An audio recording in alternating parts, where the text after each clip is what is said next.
Hello दोस्तों, कैसे हैं आप सभी। उम्मीद करता हूँ आप सभी बहुत ही अच्छे होंगे, स्वस्थ होंगे और अपने पढ़ाई में व्यस्त होंगे। तो आज का ये वीडियो बहुत ही इंपॉर्टेंट है क्लास 12th के स्टूडेंटों के लिए, क्योंकि आप सभी को पता है कि हमने आप एक सीरीज स्टार्ट किया है जिसमें हमने आपको बताया है कि मात्र 5 दिनों में आपकी संपूर्ण फिजिक्स की किताब की हम तैयारी कराएंगे। और इस सीरीज का ये दूसरा वीडियो है। इससे पहले के एक वीडियो हमने बना दिया है, यदि आपने देख लिया है। और बहुत से ऐसे स्टूडेंट हैं जिन्होंने देखा भी है, बहुत ही प्यार दिया, आपने सपोर्ट किया, बहुत ही अच्छी बात है। और सबसे अच्छी बात ये मुझे लगा कि आप सीरियस हैं पढ़ाई के प्रति, और सीरियस होना भी चाहिए। एग्जाम बहुत ही नज़दीक आ चुका है। और जिन विद्यार्थियों ने वो वीडियो अभी तक नहीं देखा, डिस्क्रिप्शन बॉक्स में मैं कह सकता हूं कि चैनल का जो नाम है वहां पे आप क्लिक करेंगे तो आप हमारे चैनल के पूरे पैराग्राफ में चले जाएंगे। तो वहां पे सबसे पहला आपको वीडियो 2 नंबर पे मिल जाएंगे। कल ही हमने वो अपलोड किया है, तो वो आप जाकर देख सकते हैं। आज इस वीडियो में हम चैप्टर 4 से लेकर 6 तक के चैप्टर को कवर करेंगे। मतलब पहले वीडियो में पहला, दूसरा और तीसरा 3 चैप्टर को कवर कराया था। इस वीडियो में 4, 5, 6 ये 3 चैप्टर को हम कवर कराएंगे। और केवल हम उन्हीं क्वेश्चन को पढ़ेंगे जो आपके बोर्ड एग्जाम 2024 में पूछने के चांसेस हैं। तो चलिए दोस्तों, हम स्टार्ट करते हैं और समझ लेते हैं। ठीक है, देखिए एक क्वेश्चन ले लिया है, चुंबकीय फ्लक्स से आप क्या समझते हैं। 2018 में एक क्वेश्चन पूछा गया है। अब आप सोचेंगे सर 2018 में ही ना पूछा गया है तो इंपॉर्टेंट थोड़ी ना है। अरे भैया इंपॉर्टेंट है। इंपॉर्टेंट क्यों है?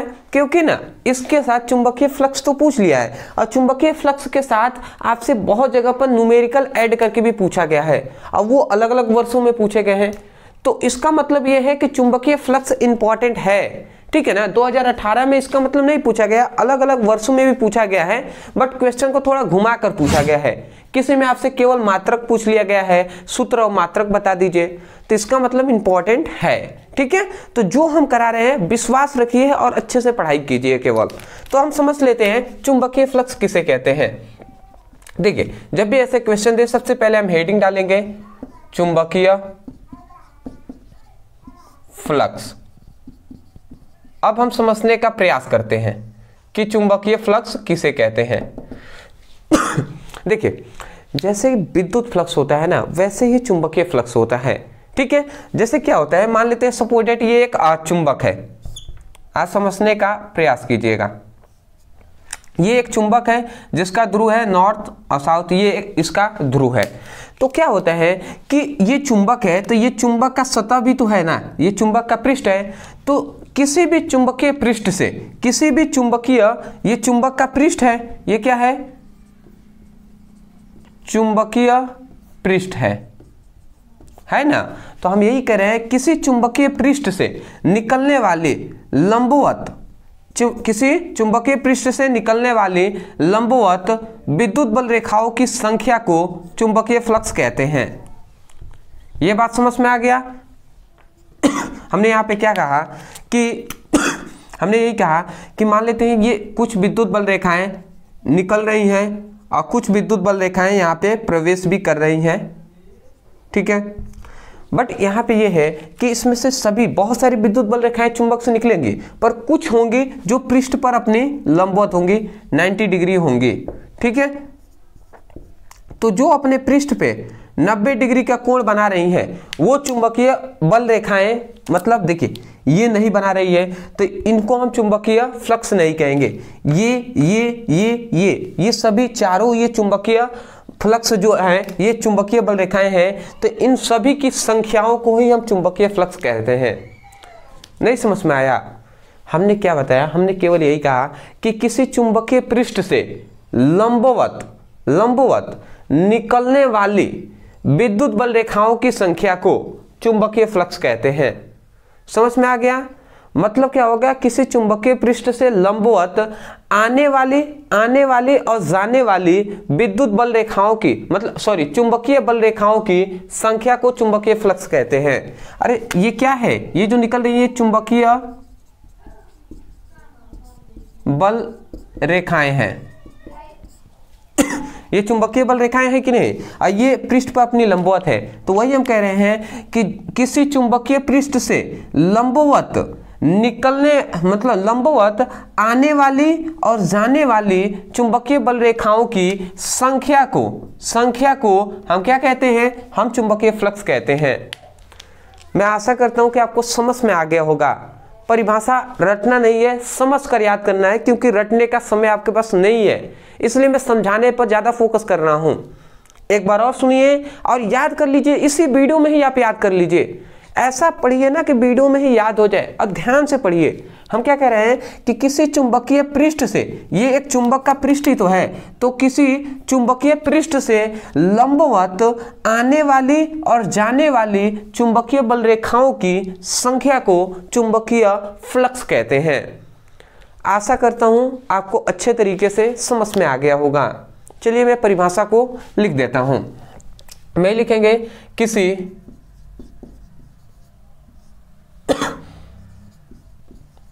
चुंबकीय पृष्ठ से किसी चुंबकीय पृष्ठ के लिखेंगे तो बेटर रहेगा। किसी चुंबकीय पृष्ठ के लंबवत आने व जाने वाली चुंबकीय बल रेखाओं की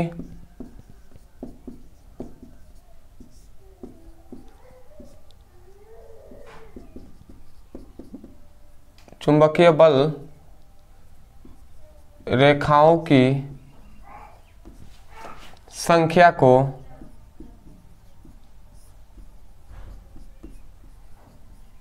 चुंबकीय फ्लक्स कहते हैं।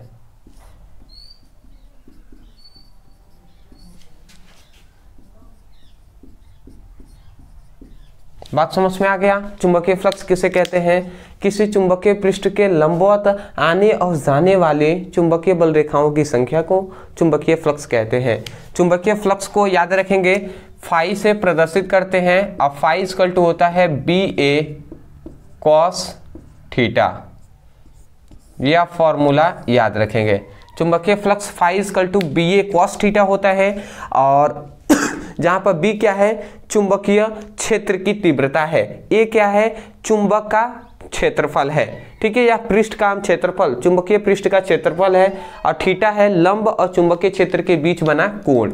अगर मैं अच्छे से समझाऊं तो सपोज दैट ये एक चुंबकीय पृष्ठ है जो है DS से भी प्रदर्शित कर सकते हैं या A से भी हम प्रदर्शित कर सकते हैं। ये इस चुंबकीय पृष्ठ पर लंब है, ये चुंबकीय क्षेत्र की तीव्रता की दिशा है, इन दोनों के बीच बना कोण है थीटा। तो ये समझ गए। ए क्या है? ए है चुंबकीय पृष्ठ का क्षेत्रफल, बी यहाँ पे क्या है? चुंबकीय क्षेत्र की तीव्रता, लंब और बी के बीच बना कोण है जो है थीटा यहाँ पे। तो मैं आशा करता हूँ कि परिभाषा फॉर्मूला समझ में आ गया होगा। फिगर भी आप चाहे तो बना सकते हैं। इसमें 3 चीजें आपको याद रखना बहुत ही जरूरी है, मात्रक, राशि और एक है बीमा। अभी यहीं पे याद कर लीजिए। मात्रक किसका क्या होता है? वेबर होता है। राशि अदिश राशि होती है।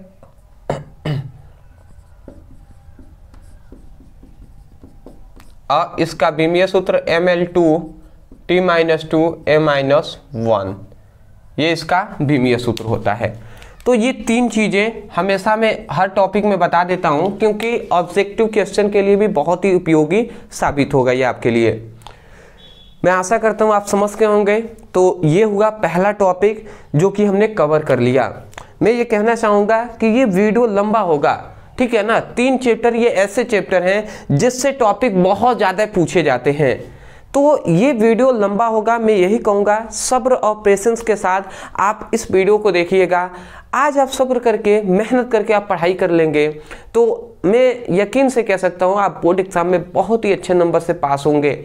और बोर्ड एग्ज़ाम में एक अलग सी एनर्जी आती है, नहीं कहते हैं, जब सभी क्वेश्चन आपको आएंगे ना, सभी क्वेश्चन को आप समझ जाएंगे, आप सोचेंगे कि सभी मैं कर लूँगा और कर रहे होंगे, तो आपको अंदर से बहुत ही खुशी होगी कि मैं सभी प्रश्न मुझे आ रहे हैं, मैं कर रहा हूँ। तो आज का मेहनत उस दिन आपको फल देगा। इसलिए मैं कह रहा हूं कि वीडियो को अंत तक देखिएगा और जो भी टॉपिक हम पढ़ा रहे हैं ध्यान से नोट डाउन करते हुए आप चलिएगा। सीरियस होकर पढ़ाई करना है। मैं आशा करता हूं आप समझ के होंगे। स्क्रीनशॉट ले लीजिए, ठीक है, स्क्रीनशॉट। आशा करता हूं दोस्तों आपने अच्छे तरीके से स्क्रीनशॉट ले लिया होगा। तो अब हम देख लेते हैं अपने अगले इंपॉर्टेंट प्रश्न को। देखिए हमने यहाँ पे 2 प्रश्न को ले लिया है, दूसरा और तीसरा हमारा क्वेश्चन है। सबसे पहली बात मैं कह दूं कि ये दोनों क्वेश्चन बहुत ही इंपॉर्टेंट है और दोनों एक दूसरे से रिलेटिव है, संबंधित है। इसलिए मैं इसी वीडियो में करा रहा हूं और इन दोनों को एक ही साथ करा रहा हूं। दूसरी बात यह है कि ये क्वेश्चन केवल ऐसे ही नहीं पूछता, ये जब भी क्वेश्चन पूछेगा 5 नंबर में पूछेगा। बट 5 नंबर किस तरीके से पूछेगा, ये जब भी पूछता है ना तो इसके साथ न्यूमेरिकल ऐड कर देता है। क्या करेगा, एक इसके साथ न्यूमेरिकल ऐड कर देगा। जैसे कि मैंने ये क्वेश्चन निकाला है तो ये इसमें न्यूमेरिकल ऐड था, ठीक है। नीचे मैं क्वेश्चन भी दिखा दूंगा, ठीक है, आप देख सकते हैं ये क्वेश्चन पूछे गए हैं, ठीक है। संभव होगा तो आपको दिखाई भी दे रहा होगा। तो सबसे पहली बात, न्यूमेरिकल का तो हमने सीरीज पूरा कंप्लीट करा दिया है। डिस्क्रिप्शन बॉक्स में लिंक है, आप इस वीडियो को देखने के पश्चात 2 न्यूमेरिकल का भी वीडियो या एक वीडियो प्रत्येक दिन आप देखेंगे। 5 वीडियो है केमिस्ट्री का और 5 वीडियो है न्यूमेरिकल का, फिजिक्स का, तो वो कंप्लीट हो जाएंगे, ठीक है। तो अब देखिए सबसे पहली बात, न्यूमेरिकल तो वहां से कंप्लीट हो जाएगा, बट ये टॉपिक तो हमें पढ़ना पड़ेगा ना। अगर मान लेते हैं न्यूमेरिकल ना भी आए तो 5 नंबर में से 2-3 नंबर तो मिल ही जाएंगे ये टॉपिक को आंसर अगर आप लिख देते हैं तो। अब क्वेश्चन तो छोड़ना बिल्कुल भी नहीं है हमें, तो हम इन क्वेश्चन को समझ लेते हैं। 2-3 नंबर तो बहुत होते हैं ना, बहुत होते हैं। तो सबसे पहली बात कह रहा है कि प्रेरित विद्युत वाहक बल को परिभाषित कीजिए, और दूसरा है विद्युत चुंबकीय प्रेरण से आप क्या समझते हैं। दोनों को हम अच्छे से समझाएंगे, समझने का प्रयास कीजिएगा। देखिए सबसे पहली बात थोड़ा समझ लेते हैं। सपोर्टेड ये एक चुंबक है, ठीक है। ये एक चुंबक है जिसका ध्रुव नॉर्थ और साउथ, ये इसका चुंबक का ध्रुव है। अब इसी के पास में हम एक कुंडली ले लेते हैं, ठीक है। इसी के पास में हमने एक कुंडली ले रहे हैं जिसमें हमने कुंजी लगा दिया, और कुंजी लगाकर इसको हम ऐसे ही, और कुंजी ना लगाकर हम यहाँ पे गैल्वेनोमीटर लगाएंगे, कुंजी नहीं गैल्वेनोमीटर, ठीक है। धारा मापी हम यहाँ पे लगा देंगे। सबसे पहली बात, हमने अभी तक 2 ही चीजें बताया है। एक हमने ये चुंबक लिया है, चुंबक, और ये क्या है, कुंडली है। तो हमने यही बताया कि देखिए जब कुंडली, जब चुंबक और कुंडली के मध्य कौन सी गति होती है, आपेक्षीय गति होती है, आपेक्षिक गति। अब आप ध्यान से समझेंगे, ध्यान से सुनिएगा, परिभाषा हम लिखवाएंगे नहीं, आपको इसी वीडियो में याद कराएंगे, और याद ही आपको करना है। हम कह रहे हैं कि जब चुंबक और कुंडली के बीच आपेक्षीय गति होता है तो चुंबक में चुंबकीय फ्लक्सों की संख्या में परिवर्तन होता है। तो चुंबक में क्या होता है, चुंबकीय फ्लक्सों की संख्या में परिवर्तन होता है। चुंबकीय फ्लक्सों की संख्या में परिवर्तन होता है। बात समझ में आ गया। सबसे पहली बात हमने क्या बताया, हमने यही कहा कि जब चुंबक और कुंडली के बीच आपेक्षीय गति होता है तो चुंबकीय फ्लक्सों की संख्या में परिवर्तन होता है। अब इसके आगे हम बताएंगे। इससे पहले आपके पास दिमाग में एक डाउट आया भी होगा या आना भी चाहिए कि सर आपेक्षीय गति किसे कहते हैं, ये तो हमें पता ही नहीं, तो हम कैसे समझ पाएंगे। देखिए अपेक्षीय गति क्लास 11th में हमने पढ़ाया हुआ है, बट फिर भी अपेक्षीय गति अगर सिंपल में पूछे तो सिंपल में समझने के तौर पे मैं बता दे रहा हूँ। अपेक्षीय गति का मतलब ये है कि इस चुंबक को हम स्थिर रख देंगे, यहीं पर अस्थायित्व कर देंगे, ठीक है, और इस कुंडली को हम तेजी से चुंबक के पास लाएंगे, ठीक है। जब तेजी से हम पास लाएंगे तो उसे भी हम अपेक्षीय गति कहेंगे, या इस चुंबक को, इस कुंडली को हम अस्थायी तो एक जगह इसको रख देंगे और इस चुंबक को हम तेजी से पास लाते हैं तो भी क्या होगा, तो भी उसे भी हम अपेक्षीय गति कहेंगे। अब क्या क्या घटनाएं होती हैं उस डिटेल पे मैं नहीं जाना चाहता क्योंकि समय कम है। और समय कम है, ज़्यादा टॉपिक कवर कराना है, और अब ये समय नहीं है जिसमें हम पूरा डिटेल में आपको एक्सप्लेन कर सकूं। ठीक है, पहले के हमने किया हुआ है, समय है तो जाइए आप देखिए, केवल लिखेंगे विद्युत चुंबकीय प्रेरण ब्रदर सर, वीडियो आपको मिल जाएंगे। देखिए अभी हमने यही कहा कि जब चुंबक और कुंडली के बीच आपेक्षीय गति होता है तो चुंबकीय फ्लक्सों की संख्या में परिवर्तन होता है, जिसके कारण ये जो कुंडली दिखाई दे रही है ना, तो जिसके कारण इस कुंडली में एक क्या उत्पन्न होता है, एक प्रेरित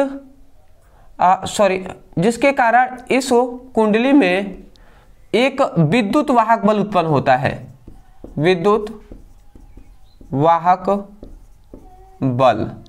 ठीक है, देखिए हमने यही बताया जब किसी चुंबक और कुंडली के बीच आपेक्षीय गति होता है तो चुंबकीय फ्लक्सों की संख्या में परिवर्तन होता है, जिसके कारण कुंडली में एक विद्युत वाहक बल उत्पन्न होता है, जिसे हम क्या कहते हैं, जिसे हम प्रेरित विद्युत वाहक बल कहते हैं, जिसे हम प्रेरित विद्युत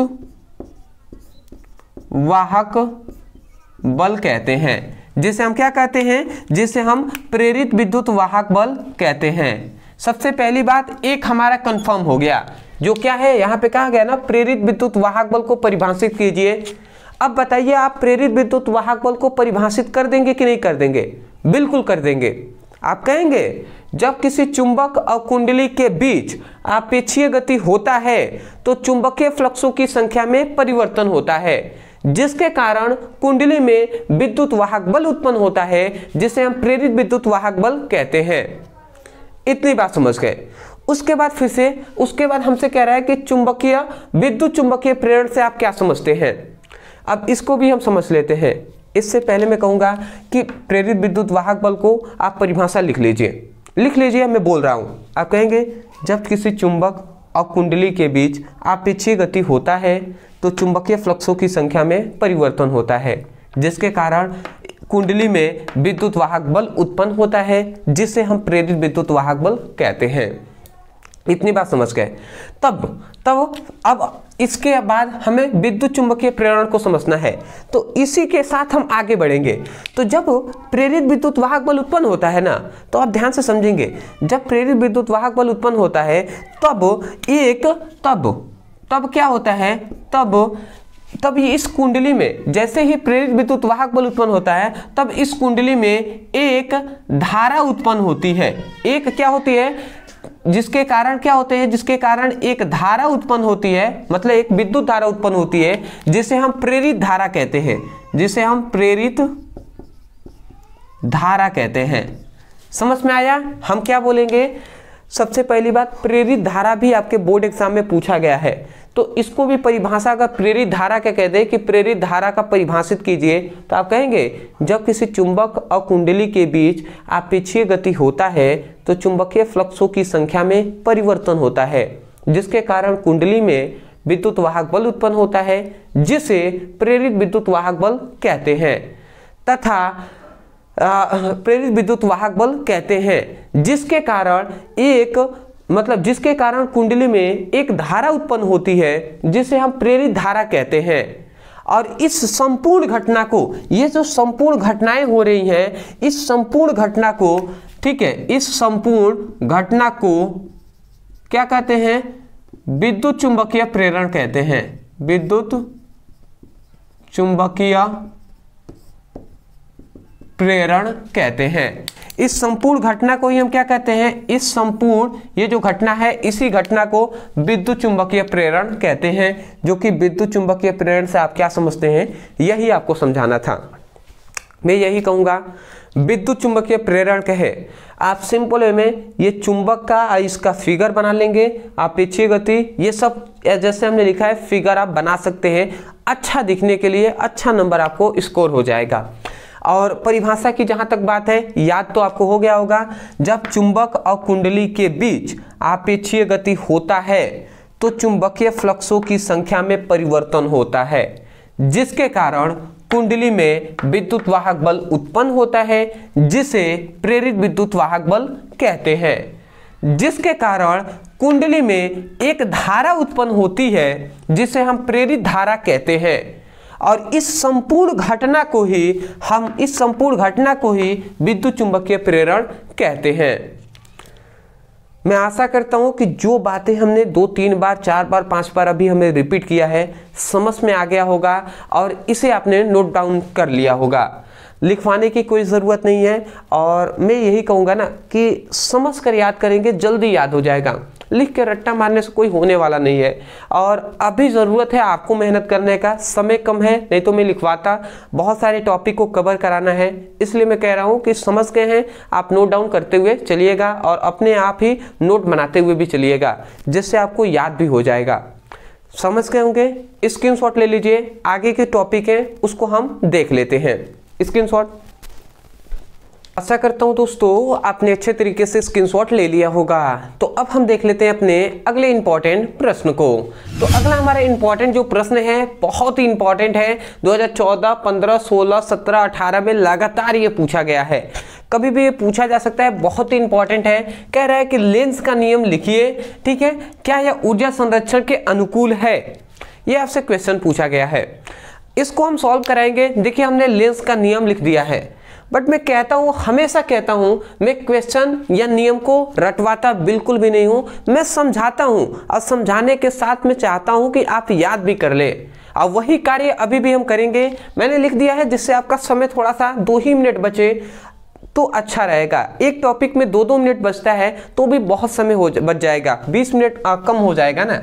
तो समझने का प्रयास करते हैं।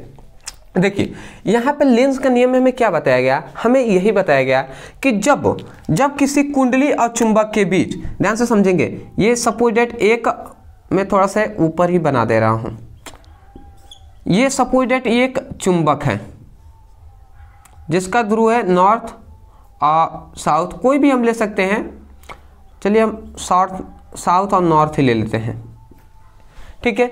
ये एक चुंबक है, इस चुंबक के पास में हम एक कुंडली ले लेते हैं। कुंडली आप कैसे भी बना सकते हैं, ठीक है, जैसे अभी हमने बनाया था वैसे भी, ऐसे भी बना सकते हैं, बट समझने के तौर पे हम ऐसे बनाएंगे तो ज़्यादा आपको समझ में आएगा। तो ये है चुंबक, ये है कुंडली। तो देखिए जब चुंबक और कुंडली के बीच आपेक्षीय गति होता है, आपेक्षिक गति, तो जब चुंबक और कुंडली के बीच आपेक्षीय गति होता है तो क्या होता है, हम जानते हैं कि कुंडली में एक प्रेरित विद्युत वाहक बल उत्पन्न होता है। अभी हमने बताया ना कि जब कुंडली और चुंबक के बीच आपेक्षीय गति होगा तो चुंबकीय फ्लक्सों की संख्या में परिवर्तन होगा, जिसके कारण कुंडली में एक विद्युत वाहक बल उत्पन्न होगा जिसे हम प्रेरित विद्युत वाहक बल कहते हैं। यही ना हमने कहा है। तो इसमें क्या होता है, एक प्रेरित विद्युत वाहक बल उत्पन्न होता है। तो प्रेरित विद्युत वाहक बल उत्पन्न होगा जिसके कारण एक धारा उत्पन्न होती है जिसे हम प्रेरित धारा कहते हैं, वो भी हमने बताया। तो इसमें जो धारा की, इस कुंडली में जो प्रेरित धारा उत्पन्न होती है तो उसकी बहने की जो दिशा होती है ना वो इस प्रकार होती है, समझिएगा, वो इस प्रकार होती है। अगर मैं इसको थोड़ा सा अच्छे से बनाऊं, इस प्रकार, ठीक है, मतलब इसकी बहने की दिशा इस तरीके से होती है, ठीक है। देखिए हमने यही आपको बताया है कि जब किसी चुंबक और कुंडली के बीच आपेक्षीय गति होता है तो इसमें प्रेरित विद्युत वाहक बल उत्पन्न होता है। तो जो प्रेरित विद्युत वाहक बल की जो दिशा है ना, या जो प्रेरित धारा भी हम कह सकते हैं कि जो प्रेरित धारा की बहने की जो दिशा है वो जस्ट क्या होती है, मतलब उसी कारक का विरोध करती है जिसके कारण वो उत्पन्न होती है। नहीं समझ में आ रहा है तो कोई दिक्कत नहीं है, थोड़ा सा समझाने का प्रयास करता हूं। देखिए इसको हम ऐसे समझ सकते हैं कि हम ऐसा जानते हैं, इनके बीच आपेक्षीय गति का मतलब क्या है कि इसको एक जगह स्थायित्व रख के हम तेजी से इस कुंडली को, चुंबक को पास ले जाएंगे, वो भी आपेक्षीय गति होगा। तो ये बताइए जब इसको हम पास ला रहे हैं, तो जब इसको तेजी से हम पास ला रहे हैं तो धारा इस दिशा से बह रही है, धारा इधर से इधर बह रही है, तो मतलब इसमें धारा की जो बहने की दिशा है वो जानते हैं वामावर्त दिशा में है, ठीक है, इस दिशा में हो रही है, वामावर्त दिशा में बह रही है। तो जैसे ही हम चुंबक को पास लाते हैं तो इसमें धारा की बहने की जो दिशा है वो जस्ट अपोजिट हो जाती है, इस दिशा में बह रही है। तो आप सोचिए इस दिशा में तभी बहेगी जब इसमें नॉर्थ ध्रुव उत्पन्न होगा। देख रहे हैं ना, यहाँ पे नॉर्थ है तो यहाँ पे भी नॉर्थ उत्पन्न हुआ। तो आप थोड़ा सा समझिए, इसको हम तेजी से पास ला रहे हैं तो इसमें नॉर्थ ध्रुव उत्पन्न हो रहा है। परंतु आप सोचिए, हम इसको पास लाएंगे तो इसमें तो n है ही, इधर भी अगर n उत्पन्न होगा तो हम जानते हैं दोनों ध्रुव आपस में इक्वल होंगे, तो यहाँ पे प्रतिकर्षण होगा कि नहीं होगा? यहाँ पे प्रतिकर्षण होगा। बिल्कुल सही बात है, प्रतिकर्षण होगा ना। तो क्या ये कहता है, ये कुंडली कहता है ना, ये जब तेजी से पास जाता है तो इसमें जो धारा उत्पन्न होती है, इसमें नॉर्थ ध्रुव उत्पन्न होता है, तो ये कहता है कि दूर, मतलब इस चुंबक को दूर भगाता है। प्रतिकर्षण करता है, प्रतिकर्षण मतलब इस चुंबक को दूर भगाएगा। तो आप सोचिए, इसको तेजी से पास जाने के कारण ही इसमें ये n उत्पन्न हुआ है। एक क्या हुआ है, इसमें धारा उत्पन्न हुआ है। यही धारा कह रहा है कि नहीं तुम मेरे पास ना आओ, दूर जाओ। तो ये उसी कारक का विरोध कर रहा है जिसके कारण ये स्वयं उत्पन्न हुआ है। सही समझ रहे हैं ना? ये कुंडली उसी कारक का ना विरोध कर रहा है जिसके कारण ये उत्पन्न हुआ है। तो वही बात यहाँ पे कह रहा है कि जब किसी कुंडली, मतलब सॉरी, आप यहाँ पे क्या कहा गया, किसी कुंडली में प्रेरित विद्युत वाहक बल की दिशा इस प्रकार होती है कि वह उसी कारक का विरोध करता है जिसके कारण वह स्वयं उत्पन्न होता है। समझ में आया? हमने क्या आपको बताया कि ये जो चुंबक का ये जो धारा, प्रेरित विद्युत वाहक बल कहें या प्रेरित धारा कहें, ये उसी का विरोध कर रहा है जिसके कारण उत्पन्न हुआ है। नॉर्थ के कारण, ये चुंबक के कारण ही उत्पन्न हुआ है और इसी का विरोध कर रहा है, प्रतिकर्षण कर रहा है, भगा रहा है। तो वही बात कहा जा रहा है कि जब किसी चुंबक और कुंडली के बीच आपेक्षीय गति होता है तो उसमें जो प्रेरित धारा या प्रेरित विद्युत वाहक बल की दिशा इस प्रकार होती है कि यह उसी कारक का विरोध करता है जिसके कारण यह स्वयं उत्पन्न होता है। मैं आशा करता हूँ आप समझ के होंगे, ठीक है। अदरवाइज मैं यही कहूँगा, थोड़ा सा कठिन है समझना, अगर ना समझ में आए तो याद कर लीजिएगा इसको, अगर कोई रास्ता नहीं है इस समय। थोड़ा सा आपको डीप में मैं समझाता कि मतलब यहाँ पे नॉर्थ के लिए बताया, साउथ के लिए बताता तो आपको समझ में आता, थोड़ा सा टाइम देना पड़ेगा। बट क्या है, टाइम नहीं है, इतना छोटा सा ही है, आप इसको याद भी कर सकते हैं। इसमें एक और चीज ऐड किया है कि क्या यह ऊर्जा संरक्षण के अनुकूल है, तो हाँ आप लिखेंगे हाँ ये ऊर्जा संरक्षण के अनुकूल है, ठीक है। क्यों ऊर्जा संरक्षण के अनुकूल है ये भी मैं आपको बता दे रहा हूं। देखिए, जब यहाँ पे चुंबक और कुंडली के बीच आपेक्षीय गति होता है ना, तो आपेक्षीय गति होगा, तो इस आपेक्षीय गति होगा ना, तो यहाँ पे एक यांत्रिक कार्य होता है। जब आपेक्षीय गति होगा तो यहाँ पे एक यांत्रिक कार्य होता है, और यही जो यांत्रिक कार्य है यही परिवर्तित होकर यहाँ पर विद्युत धारा में या विद्युत ऊर्जा में परिवर्तित हो जाता है। समझ रहे हैं? यहाँ पर ये जो यांत्रिक, जब कुंडली और चुंबक और कुंडली के बीच आपेक्षीय गति होगा तो यहाँ पे एक कार्य हो रहा है ना, तो वो यांत्रिक कार्य होता है। तो यही यांत्रिक कार्य ना इस कुंडली के पास जाकर विद्युत ऊर्जा में परिवर्तित हो जाता है, और जिसके कारण ये धारा उत्पन्न होती है। तो इसके लिए ये ऊर्जा संरक्षण के अनुकूल है, क्योंकि ऊर्जा संरक्षण का सिद्धांत क्या है कि ऊर्जा को न तो हम नष्ट कर सकते हैं न ही उत्पन्न कर सकते हैं, बल्कि एक रूप से दूसरे रूप में बदला जा सकता है। तो ये भी तो कार्य जो है, कार्य ऊर्जा ही तो है ना, ठीक है। तो ये कार्य नष्ट नहीं हो रहा है, यही कार्य परिवर्तित हो जा रहा है विद्युत ऊर्जा में। तो इसलिए ये ऊर्जा संरक्षण के नियमों के अनुकूल है।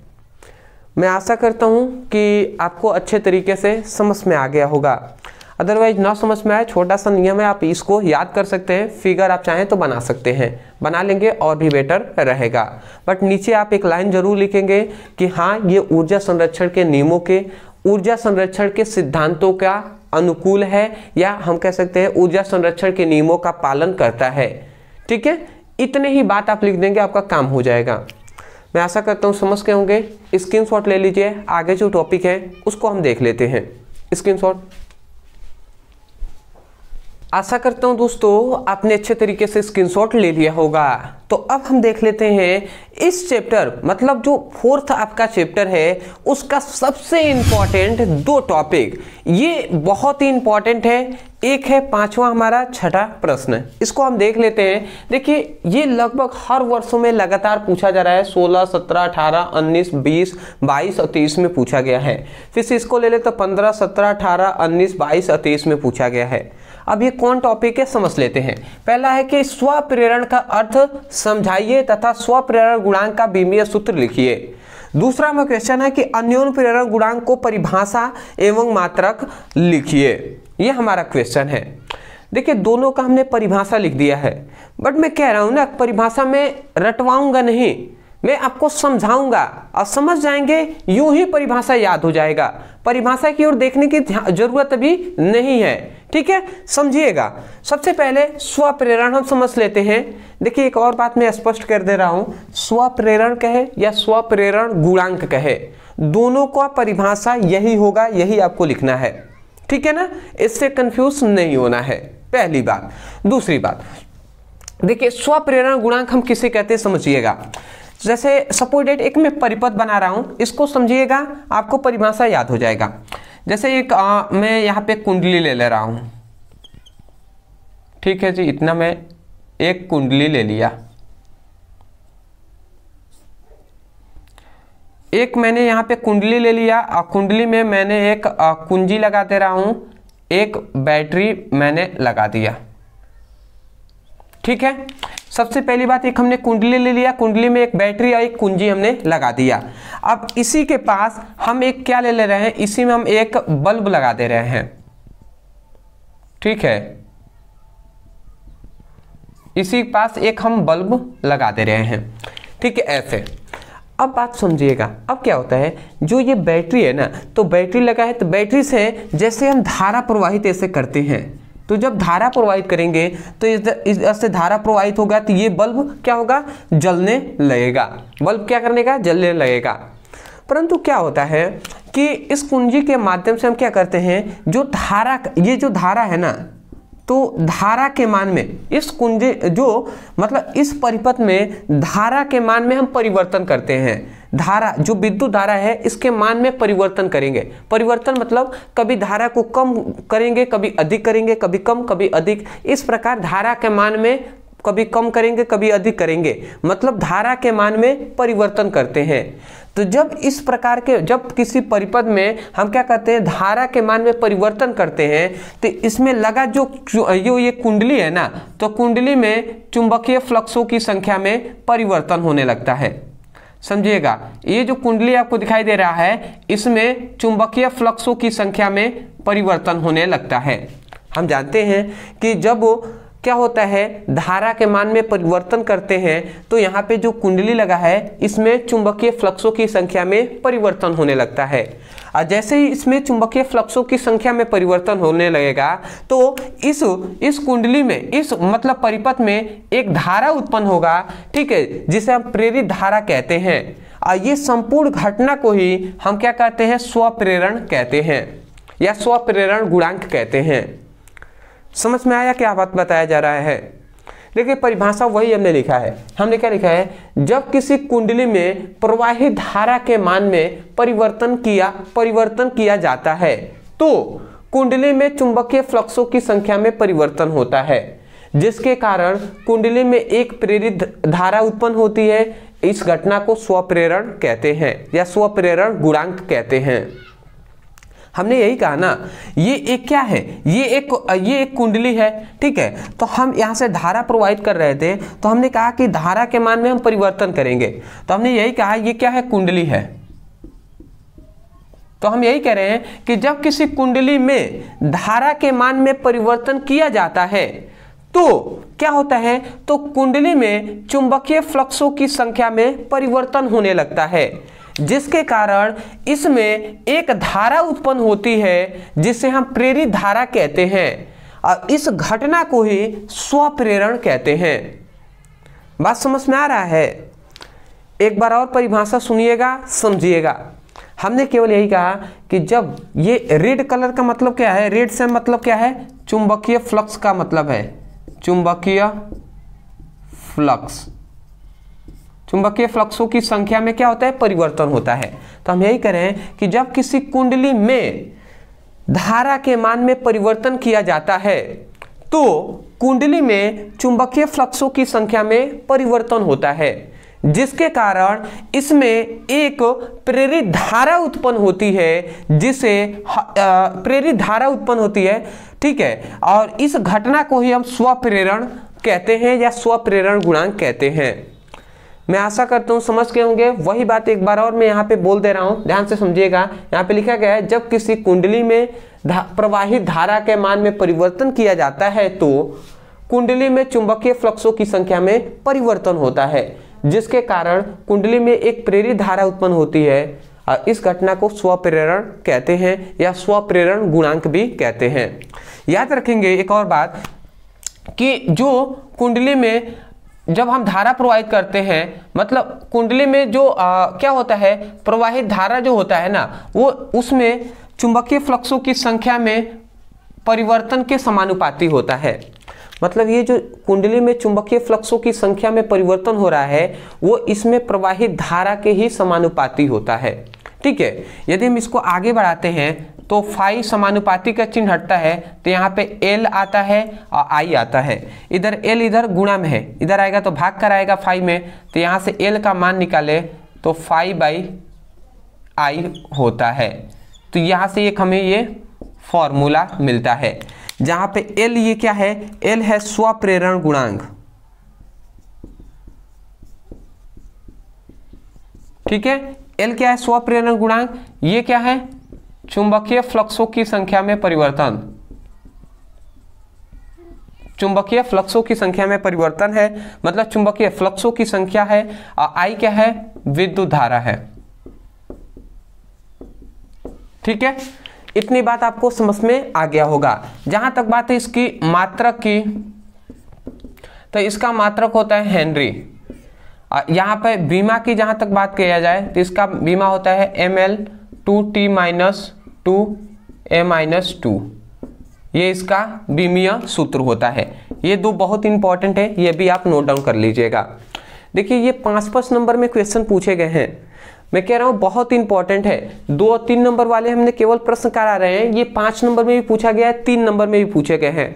बहुत इंपॉर्टेंट है। परिभाषा लिखने के बाद फिगर बनाइएगा, उसके नीचे ये फॉर्मूला 3 लाइन ये लिख लीजिएगा, ये मेन फॉर्मूला है। उसके नीचे मात्रक और बीमीय सूत्र लिख लीजिएगा, आपका काम हो गया। पहला क्वेश्चन कंप्लीट।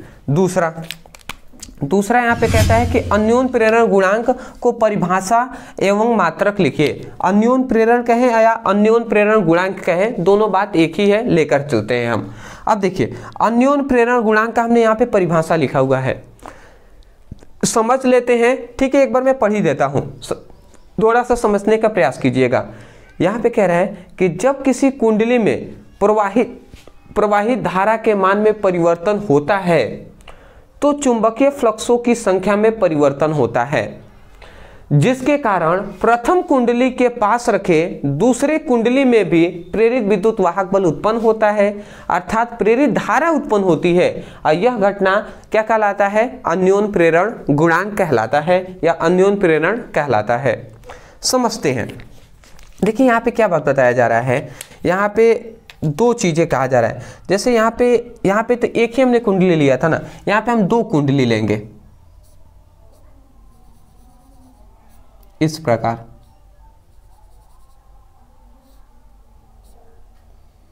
थोड़ा सा समझने का प्रयास कीजिएगा। ये कुंजी है, यहाँ पे हमने एक बैटरी लगा दिया।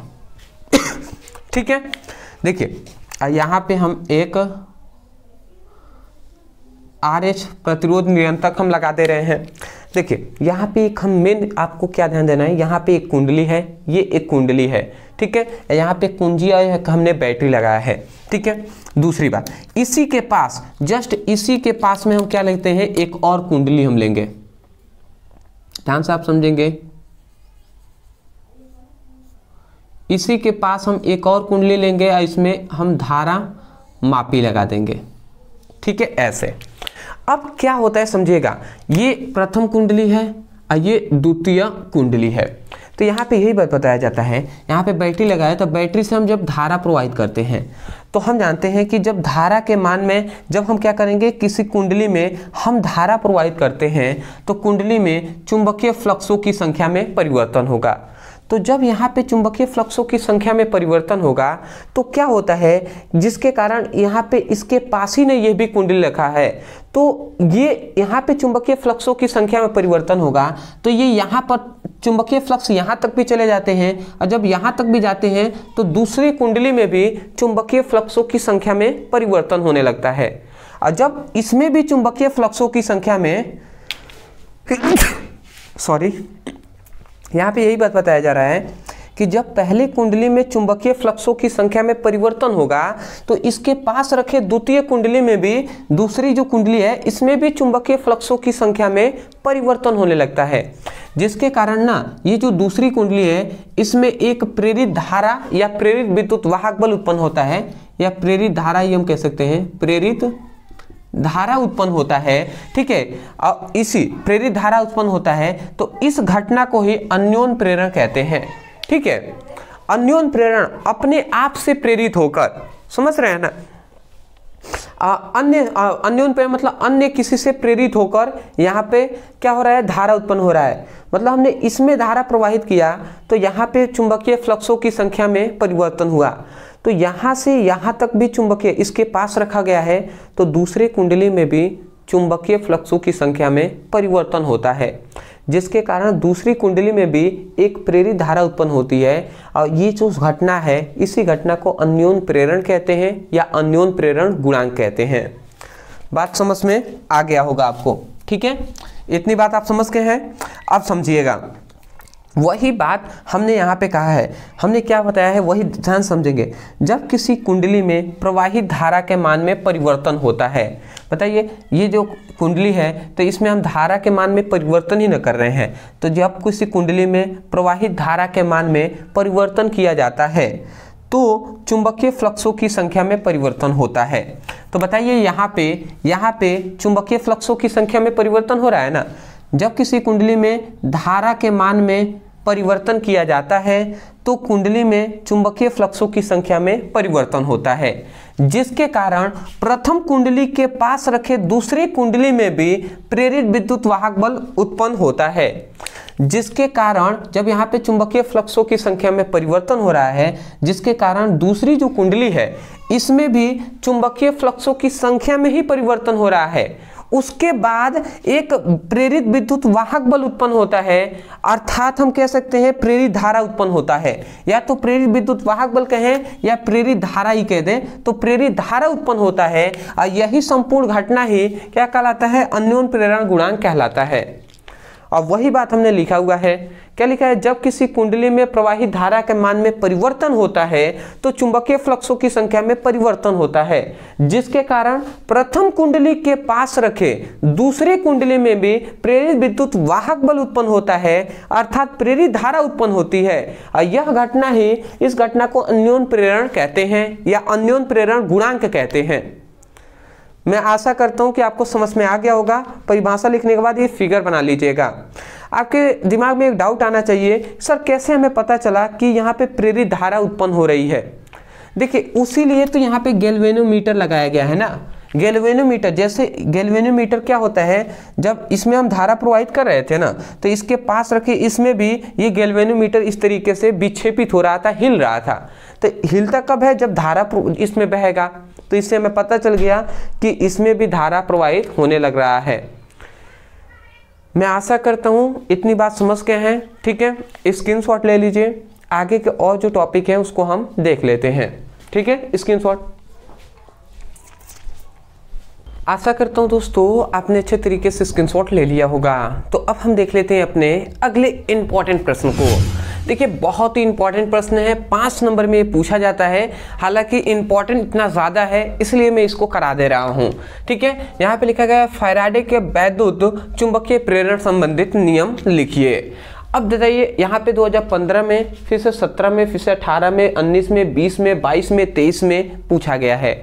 लगभग ये हर वर्षों में पूछा जा रहा है, बहुत ही इंपॉर्टेंट है, इसको हम देख लेते हैं। देखिए फैराडे का जो विद्युत चुंबकीय प्रेरण संबंधित नियम है ये 2 होते हैं। वही बात हमने लिखा है कि फैराडे के वैद्युत चुंबकीय प्रेरण संबंधित नियम, तो हमने लिखा है इसके 2 नियम होते हैं।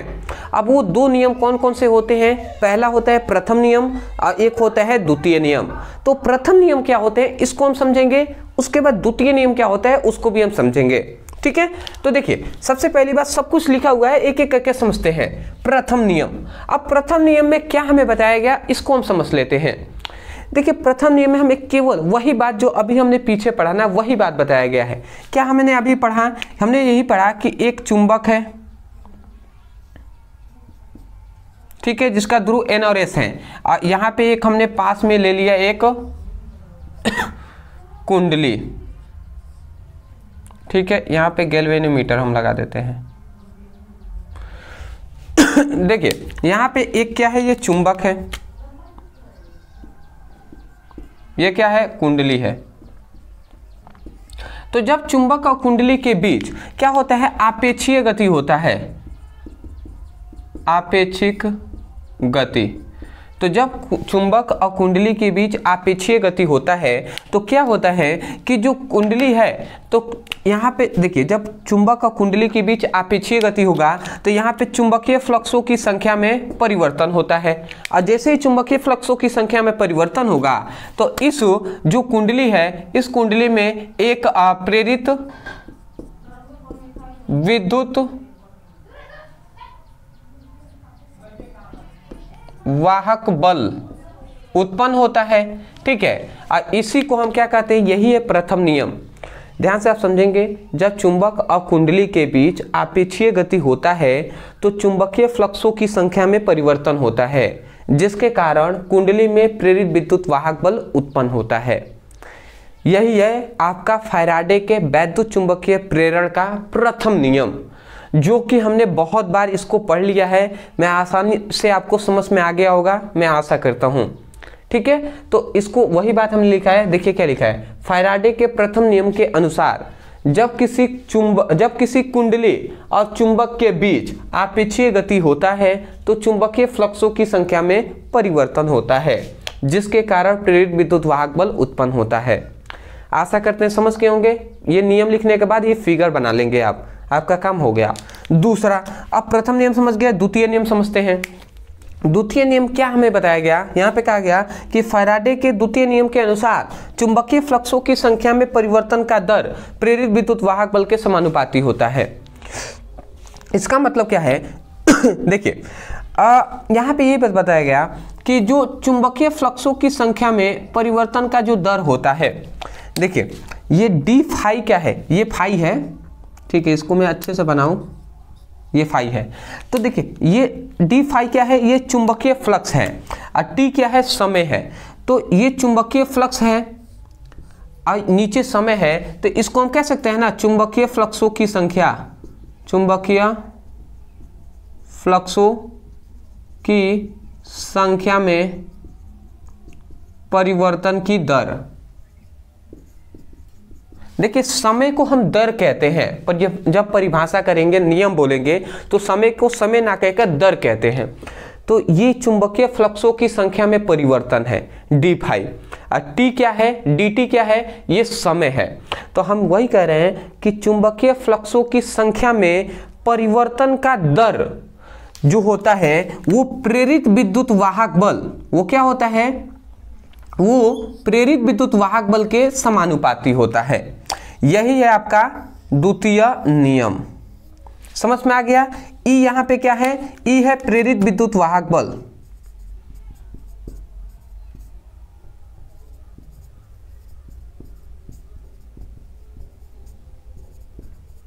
ठीक है। तो वही बात है, यहां पे कहा जा रहा है कि चुंबकीय फ्लक्सों की संख्या में परिवर्तन का दर प्रेरित विद्युत वाहक बल के समानुपाती होता है।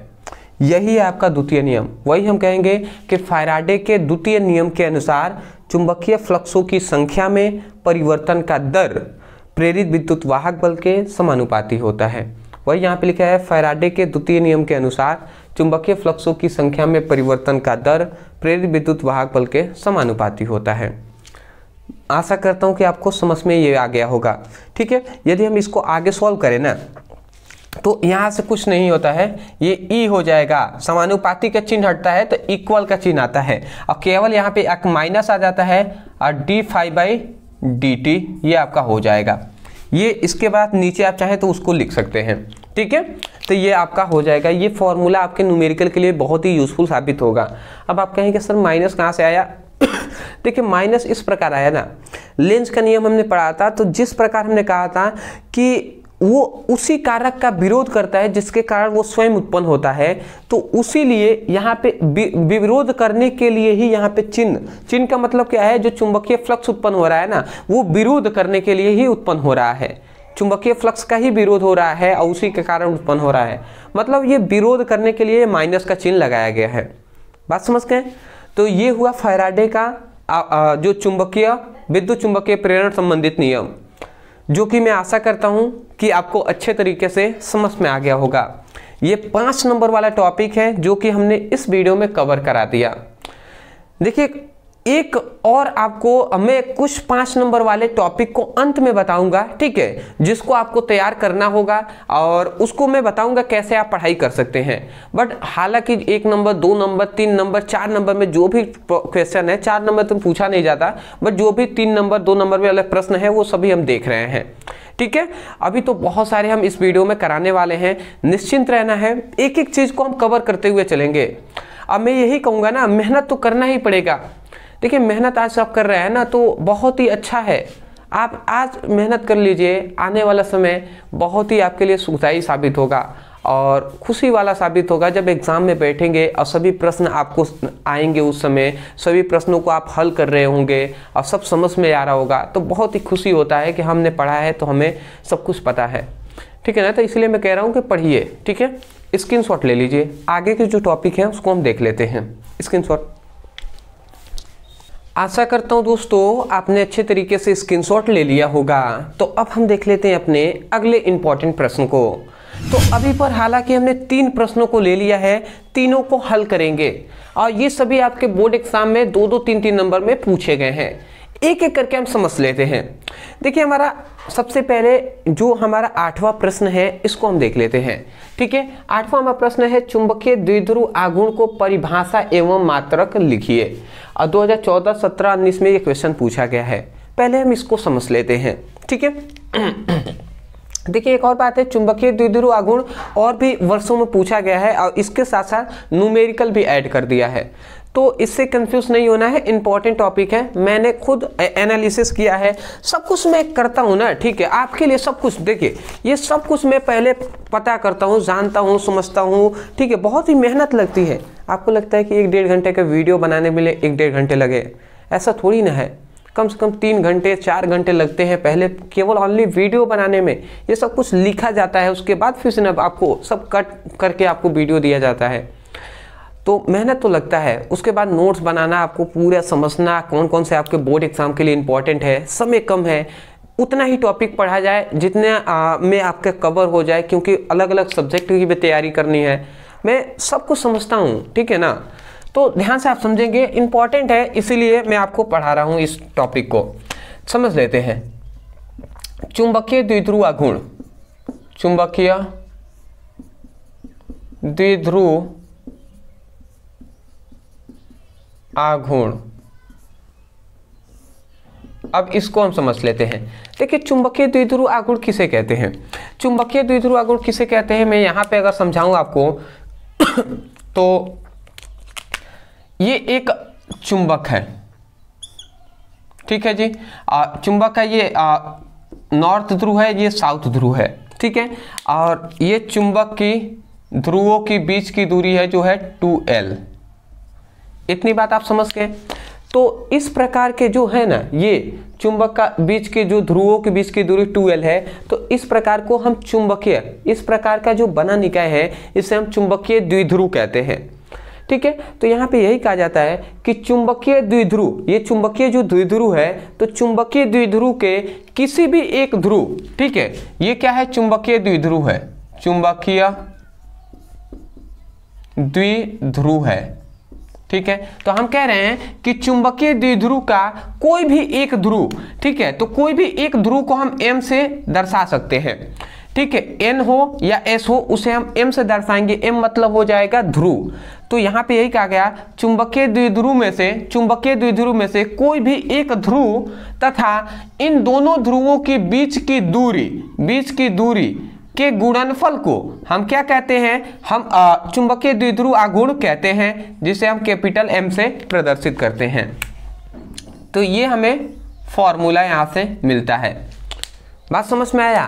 परिभाषा पहले समझिए। हम कह रहे हैं कि इस टोटल जो बना निकाय है इसे हम चुंबकीय द्विध्रुव कहते हैं, और जो चुंबक का ध्रुव है उसे हम m से प्रदर्शित करते हैं। तो यहाँ पे यही कहा जा रहा है कि चुंबकीय द्विध्रुव के कोई भी एक ध्रुव तथा इन दोनों ध्रुवों के बीच की दूरी के गुणनफल को चुंबकीय द्विध्रुव आघूर्ण कहते हैं। तो ये आपका हो गया। यही बात हम परिभाषा में लिखेंगे। तो पहले मैं परिभाषा लिख दे रहा हूं। हम यही लिखेंगे कि चुंबकीय द्विध्रुव के किसी एक ध्रुव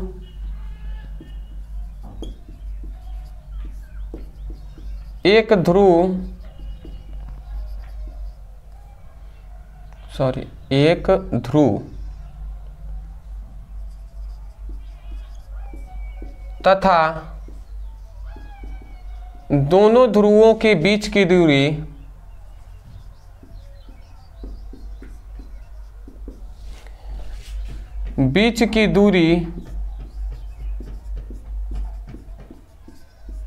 के गुणनफल को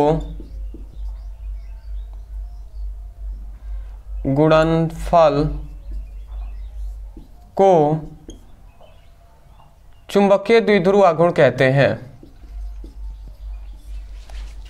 द्विध्रुव आघूर्ण कहते हैं। मैं आशा करता हूं आप समझ के होंगे। वही बात हमने कहा है कि चुंबकीय द्विध्रुव के कोई भी एक ध्रुव, चुंबकीय द्विध्रुव के किसी एक ध्रुव तथा दोनों ध्रुवों के बीच की दूरी के गुणनफल को चुंबकीय द्विध्रुव आघूर्ण कहते हैं। या इसका फॉर्मूला m=2Lm हो सकता है, या इसी को हम चाहें तो m=2mL भी लिख सकते हैं। तो या तो ऐसे लिखे या तो ऐसे लिखे, दोनों बात एक ही है। जहां तक इसकी मात्रक की बात किया जाए तो इसका मात्रक होता है एम्पियर इंटू मीटर स्क्वायर। तो एम्पियर इंटू मीटर स्क्वायर इसका मात्रक हो जाएगा। पहला हमारा टॉपिक कंप्लीट होता है। दूसरा हमारा पहला इंपॉर्टेंट जो टॉपिक है ये कंप्लीट हो गया। अब आते हैं हम 9th अपने क्वेश्चन पे। कह रहा है कि चुंबकीय याम्योत्तर को परिभाषित कीजिए। 2012 में, 14 में, 18 में क्वेश्चन पूछा गया है। इंपॉर्टेंट है, समझ लेते हैं, क्या पता कब ये पूछा जाए, ठीक है ना। तो रिस्क हम बिल्कुल भी नहीं लेना चाहते। चुंबकीय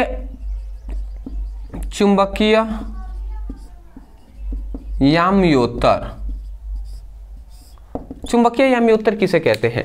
तो चुंबकीय याम्योत्तर का मतलब ये हुआ ना कि कोई भी ये चुंबक है समझिएगा, ये एक चुंबक है जिसका ध्रुव है N और S, ये ध्रुव है। तो चुंबक के ध्रुव के बीच एक चुंबकीय अक्ष होता है, ठीक है। ये चुंबक है जिसका ध्रुव N और S है, तो एक चुंबक का अक्ष भी होता है। तो ये चुंबक का अक्ष है, यहाँ पे भी चुंबक का अक्ष होगा, ठीक है ना।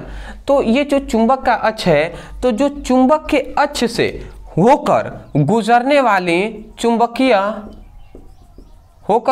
वाली एक सतह को ही हम क्या कहते हैं? चुंबकीय याम्योत्तर कहते हैं। समझ में आया हम क्या कह रहे हैं? देखिए, हम कह रहे हैं कि किसी चुंबक के अक्ष से, ये चुंबक है, ये क्या है? चुंबक है, और ये क्या है? अक्ष है, ठीक है। तो हम यही कह रहे हैं कि किसी चुंबक के अक्ष से होकर गुजरने वाली सतह को या पृष्ठ को हम क्या कहते हैं? चुंबकीय याम्योत्तर कहते हैं। मतलब इस चुंबक के अक्ष से होकर जो गुजरने वाली जो सतह होगा ना, जो पृष्ठ होगा ना, उसी को हम चुंबकीय याम्योत्तर कहते हैं। बात समझ में आ गया होगा। यही बात आप लिख देंगे, किसी चुंबक के अक्ष से होकर गुजरने वाली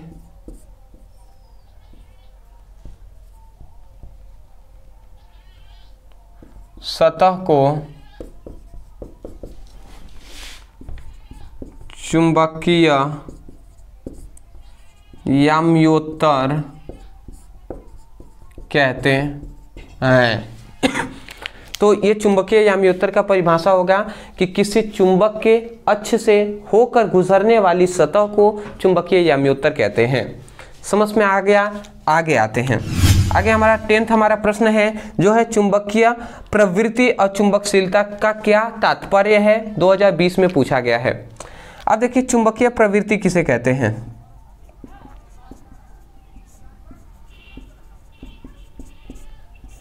देखिए चुंबकीय प्रवृत्ति किसे कहते हैं। चुंबकीय प्रवृत्ति का देखिए मैं परिभाषा लिखूंगा नहीं, रटवा दूंगा, मतलब रटवाऊंगा नहीं, मतलब कहने का मतलब यह है कि समझा दूंगा, याद हो जाएगा, ठीक है ना, कंफ्यूज नहीं होना है। चुंबकीय यामी उत्तर जो है ना उसको हम चाई से प्रदर्शित करते हैं, चाई एम से। तो चाई एम इक्वल टू होता है, क्या होता है, I/H होता है, ठीक है। तो इस फॉर्मूले को आप याद रखेंगे, ठीक है। अब यहीं से आपको याद हो जाएगा ये चाई क्या है, ये है चुंबकीय प्रवृत्ति चाई एम। ये H क्या है, ये है चुंबकन तीव्रता,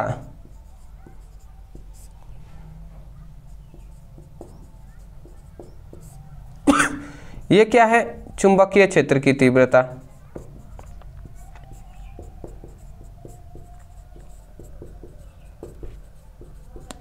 ठीक है जी, इतनी बात समझ गए। तो HI क्या है, चुंबकन तीव्रता है, H क्या है, चुंबकीय क्षेत्र की तीव्रता है। तो हम परिभाषा यही कहेंगे, क्या कहेंगे, हम यही कहेंगे कि किसी पदार्थ की चुंबकन तीव्रता, किसी पदार्थ की चुंबकन तीव्रता तथा चुंबकीय क्षेत्र की तीव्रता के अनुपात को हम क्या कहते हैं, चुंबकीय प्रवृत्ति कहते हैं। बात समझ गए? ध्यान से सुनेंगे, परिभाषा आपको ही लिखना है। आप कहेंगे किसी पदार्थ की चुंबकन तीव्रता तथा चुंबकीय क्षेत्र की तीव्रता के अनुपात को चुंबकीय प्रवृत्ति कहते हैं। मैं आशा करता हूँ समझ में आ गया होगा। क्लास 12th के स्टूडेंट है आप, एक दो बार सुनेंगे और इजी तो है ही, तो आप याद कर लेंगे, ठीक है। जहां तक बात है दूसरा हमारा यही में, इसी में कहा गया चुंबकशीलता भी बताना है। देखिए चुंबकीय प्रवृत्ति लिखकर, परिभाषा लिखकर ये फॉर्मूला नीचे लिख लेंगे, उसके नीचे फिर से हेडिंग डालेंगे चुंबकशीलता। तो देखिए चुंबकशीलता का जो फॉर्मूला होता है, चुंबकशीलता को म्यू से प्रदर्शित करते हैं और म्यू इक्वल टू B/H होता है, ठीक है जी। जहां पर B क्या है, B है चुंबकीय प्रेरण, ये क्या है, चुंबकीय क्षेत्र की तीव्रता।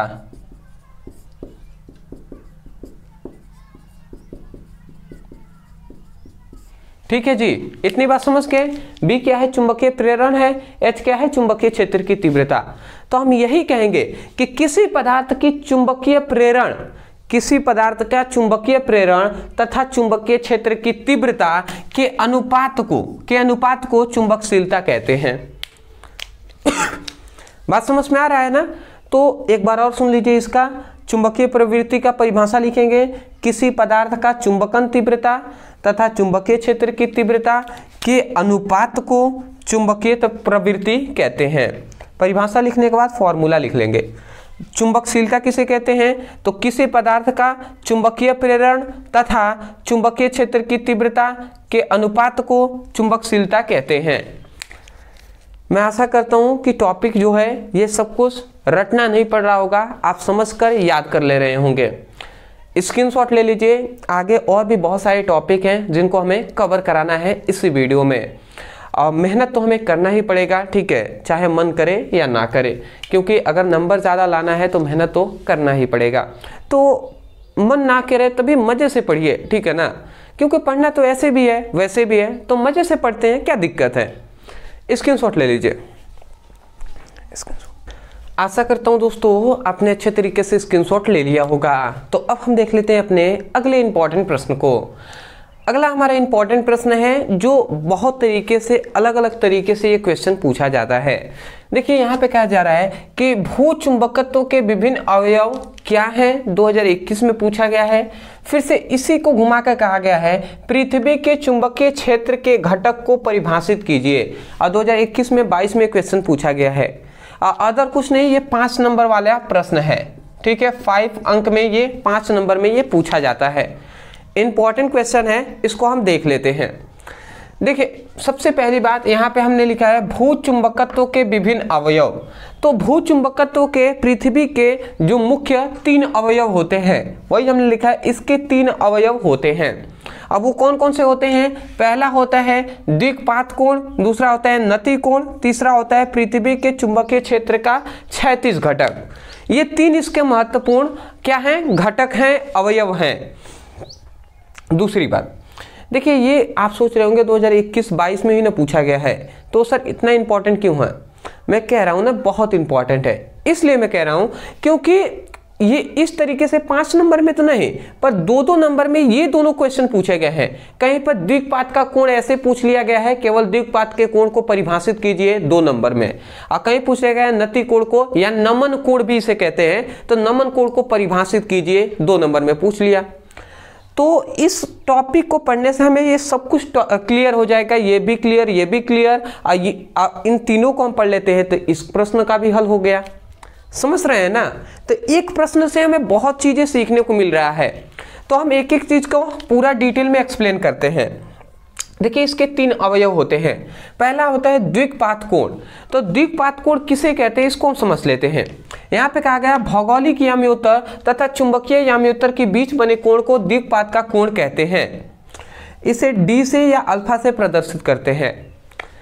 अभी समझ में आ गया तो अच्छी बात है, नहीं आया कोई दिक्कत नहीं है, फिगर से हम समझते हैं। देखिए सबसे पहले हम पृथ्वी का भौगोलिक बनाएंगे। पृथ्वी सपोज दैट ये हमारा भौगोलिक क्या है, भूगोल। जैसे हम पृथ्वी का एक देखते हैं ना फिगर, वही भौगोलिक अक्ष है, पृथ्वी है हमारा। तो पृथ्वी के देखिए, पृथ्वी का ये एक अक्ष यहाँ पे हमने ले लिया, इसको हम क्या कहते हैं, यहाँ पे ये नॉर्थ है, इसको साउथ,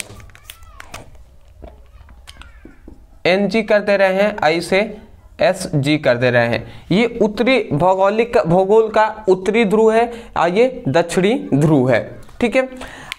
इसको ये जो रेखा है ना, इसको हम भौगोलिक याम्योत्तर कहेंगे। इसको हम क्या कहते हैं, इस वाले को याद रखेंगे, इसे भौगोलिक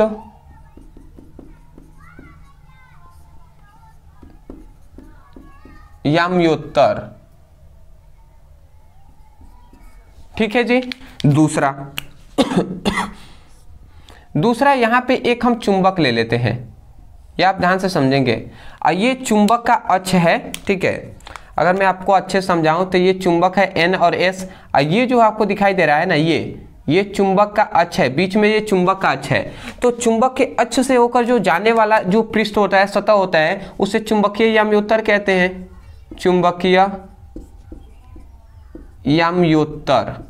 तो ये जो है, ये आपको दिखाई दे रहा है, ये चुंबकीय याम्योत्तर है। तो यहाँ पे केवल यही बताया गया कि जो ये भौगोलिक याम्योत्तर है और ये चुंबकीय याम्योत्तर है, तो इन दोनों के बीच में जो बनने वाला जो कोण है ना, उसी कोण को ही हम क्या कहते हैं, द्विपात का कोण कहते हैं। समझ में आ गया होगा आपको? वही बात हम कह रहे हैं, भौगोलिक याम्योत्तर और चुंबकीय याम्योत्तर के बीच बने कोण को हम क्या कहते हैं, द्विपात का कोण कहते हैं। अब वही बात हमने यहाँ पे लिखा है, भौगोलिक याम्योत्तर चुंबकीय याम्योत्तर के बीच बने कोण को द्विपात का कोण कहते हैं। इसे डी से या अल्फा से प्रदर्शित करते हैं।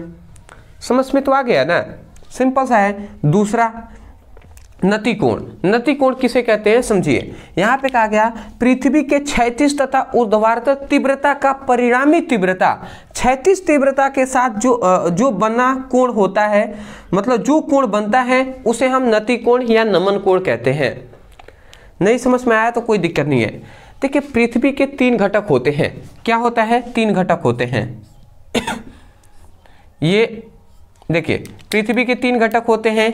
एक होता है जिसे हम H से प्रदर्शित करते हैं, एक को V से, एक को ये, इन दोनों का परिणामी तीव्रता है। देखिए पृथ्वी के 2 ये क्षैतिज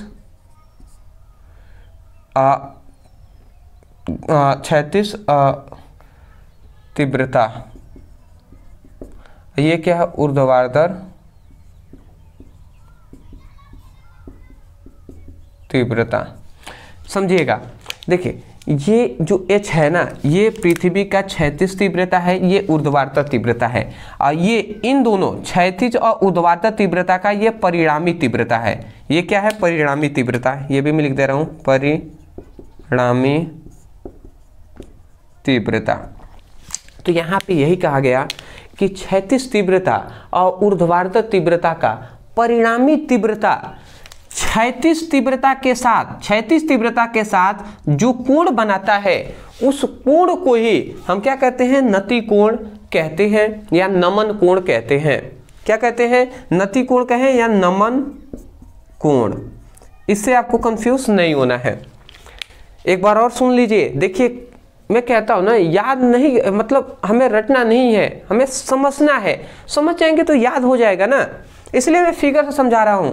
हमने कहा कि क्षैतिज तीव्रता और ऊर्ध्वाधर तीव्रता के बीच बना परिणामी तीव्रता क्षैतिज तीव्रता के साथ जो कोण बनाता है, उस कोण को ही हम नति कोण या नमन कोण कहते हैं। अब वही बात हमने यहाँ पे लिखा है, पृथ्वी के क्षैतिज तथा ऊर्ध्वाधर तीव्रता का परिणामी तीव्रता क्षैतिज तीव्रता के साथ जो कोण बनाता है, उस कोण को नति कोण कहते हैं। सिंपल सा, समझ गए हैं? तीसरे पे, तीसरा आता है पृथ्वी के क्षेत्र की क्षैतिज घटक। क्षैतिज घटक किसे कहते हैं? तो यहाँ पे कह रहा है पृथ्वी के क्षैतिज दिशा को ही हम क्षैतिज घटक कहते हैं। ये पृथ्वी का क्षैतिज दिशा है कि नहीं? ये क्षैतिज दिशा है ना, तो इसी H को ही हम क्षैतिज घटक भी कहेंगे। क्या कहेंगे? क्षैतिज घटक भी। तो पृथ्वी के क्षैतिज दिशा को क्षैतिज घटक कहेंगे, और पृथ्वी के ऊर्ध्वाधर घटक को ऊर्ध्वाधर दिशा को ऊर्ध्वाधर घटक कहेंगे। समझ में आ गया होगा? ठीक है, मैं आशा करता हूं आप समझ गए होंगे। ठीक है, तो ये आपसे को 5 नंबर यहाँ से कंफर्म हो गया। ठीक है, तो इसको आप स्क्रीनशॉट ले लीजिए। और 1-2 प्रश्न 3 प्रश्न और बचे हुए हैं जो इम्पॉर्टेंट है, जो मुझे लगता है कि ज़्यादा इम्पॉर्टेंट है, उसको मैं कवर करा दे रहा हूँ। उसके बाद हम आपको अंत में 5 नंबर वाले लगभग मतलब 4 प्रश्नों को मैं बताऊंगा जो बहुत ही इंपॉर्टेंट है, 5 नंबर में पूछे जाते हैं। तो उसको आपको तैयार करना है, और किस प्रकार आप उन सभी को हमसे ही पढ़ सकते हैं वो भी हम आपको बताएंगे। ठीक है ना? स्क्रीनशॉट ले लीजिए। आशा करता हूं दोस्तों आपने अच्छे तरीके से स्क्रीनशॉट ले लिया होगा। तो अब हम देख लेते हैं अपने अगले इंपॉर्टेंट प्रश्न को। देखिए, हमारा अगला इंपॉर्टेंट जो प्रश्न है, ये लगभग बार बोर्ड एग्जाम में पूछा गया है। 15 में, 16 में, 17, 18, 19 में लगातार ये पूछा गया है। बहुत ही इंपॉर्टेंट है, इसको आप तैयार रखेंगे। और एक बात और इसमें खास ये है कि ये आपका 3 नंबर वाला प्रश्न नहीं है, बल्कि ये जो प्रश्न है ये आपका 5 नंबर वाला प्रश्न है। 5 अंक आपको दिलाएगा। तो इंपॉर्टेंट है, अंतर हम देख लेते हैं। देखिए, कह रहा है कि अनुचुंबकीय, प्रतिचुंबकीय और लौ चुंबकीय पदार्थ में विभेद कीजिए, अंतर बताइए। अंतर हमने लिख दिया है, एक एक करके कंपैरिजन करके हम याद करेंगे, हमें याद हो जाएगा आसानी से। समझते हैं। देखिए, अनुचुंबकीय पदार्थ हमने लिखा है कि यह पदार्थ शक्तिशाली चुंबक द्वारा आकर्षित होता है। मतलब ये जो पदार्थ होता है अनुचुंबकीय पदार्थ, ये शक्तिशाली चुंबक द्वारा ही क्या होता है? आकर्षित होता है, पास आता है। प्रतिचुंबकीय पदार्थ में क्या है कि यह पदार्थ मतलब प्रतिचुंबकीय पदार्थ शक्तिशाली चुंबक द्वारा प्रतिकर्षित होता है। ठीक है, और जो चुंबकीय पदार्थ है, सॉरी लौ चुंबकीय पदार्थ होगा, लौ चुंबकीय पदार्थ, मैं इसी क्लास लिख दे रहा हूं, लौ चुंबकीय पदार्थ। ठीक है जी, लौ चुंबकीय पदार्थ। तो यहाँ पे लौ चुंबकीय पदार्थ क्या है? लौ चुंबकीय पदार्थ दुर्बल चुंबक द्वारा ही आकर्षित होते हैं। देखिए, सबसे पहली बात यहाँ पे अगर हम देखें तो इन दोनों में, लौ चुंबकीय पदार्थ और अनुचुंबकीय पदार्थ में आकर्षण तो हो रहा है, परंतु अनुचुंबकीय पदार्थ शक्तिशाली चुंबक द्वारा आकर्षण हो रहा है, और जो लौ चुंबकीय पदार्थ होता है वो दुर्बल कमजोर जो चुंबक है उससे भी आकर्षित होता है। परंतु प्रतिचुंबकीय पदार्थ है ना, ये शक्तिशाली चुंबक द्वारा प्रतिकर्षित होगा, अलग जाएगा, दूर भागेगा। पहला कंपैरिजन करके याद करेंगे, आपको याद हो जाएगा। समझ रहे हैं ना? पहला आपको याद हो गया। दूसरे पे यदि हम आते हैं तो इस पदार्थ की आपेक्षिक चुंबकशीलता 1 से अधिक होती है। मतलब अनुचुंबकीय पदार्थ की जो आपेक्षिक चुंबकशीलता है वो 1 से क्या होगा, अधिक होगा। प्रतिचुंबकीय पदार्थ का आपेक्षिक चुंबकशीलता 1 से क्या होगा, कम होगा। और लौह चुंबकीय पदार्थ का चुंबकशीलता बहुत ही अधिक होता है। मतलब इसका 1 से अधिक होगा, इसका 1 से कम होगा, परंतु इसका 1 से बहुत अधिक होगा। मतलब इसका बहुत ही अधिक होता है जो लौह चुंबकीय पदार्थ का चुंबकशीलता जो होता है। समझ गए। अगला तीसरा आता है, इस पदार्थ की चुंबकीय प्रवृत्ति कम तथा धनात्मक होता है। मतलब अनुचुंबकीय पदार्थ की जो चुंबकीय प्रवृत्ति होगा वो कम तो होगा परंतु धनात्मक होगा, पॉजिटिव होगा। और जो प्रतिचुंबकीय पदार्थ की चुंबकीय जो प्रवृत्ति होगा वो कम तो होगा परंतु ऋणात्मक होगा। इसका कम होगा पर धनात्मक होगा, परंतु प्रतिचुंबकीय पदार्थ में कम तो होगा पर ऋणात्मक होगा। और लौह चुंबकीय पदार्थ तो इनकी चुंबकीय प्रवृत्ति अधिक तथा धनात्मक होता है। इसकी चुंबकीय प्रवृत्ति अधिक भी होगा और धनात्मक भी होगा, पॉजिटिव भी होगा। कंपैरिजन करके याद करेंगे ना, आसानी से याद हो जाएगा। समझ गए। तीसरा हमने पॉइंट समझ लिया। चौथे पॉइंट पे आते हैं कि इस पदार्थ की चुंबकीय प्रवृत्ति ताप बढ़ाने पर बढ़ती है। मतलब क्या हुआ, अनुचुंबकीय पदार्थ की जो चुंबकीय प्रवृत्ति होता है यदि हम ताप बढ़ाते हैं तो उसकी बढ़ती है। ताप बढ़ाने पर चुंबकीय प्रवृत्ति भी बढ़ेगी, परंतु प्रतिचुंबकीय पदार्थ में इसका ताप बढ़ाने या घटाने पर चुंबकीय प्रवृत्ति पर कोई भी प्रभाव नहीं पड़ता है। मतलब प्रतिचुंबकीय पदार्थ का ताप बढ़ा दें या घटा दें, उसकी चुंबकीय जो प्रवृत्ति है उस पर कोई भी प्रभाव नहीं पड़ेगा, जैसा है वैसा ही रहेगा। और लौह चुंबकीय पदार्थ है तो इसका ताप बढ़ाने पर चुंबकीय प्रवृत्ति कम हो जाता है।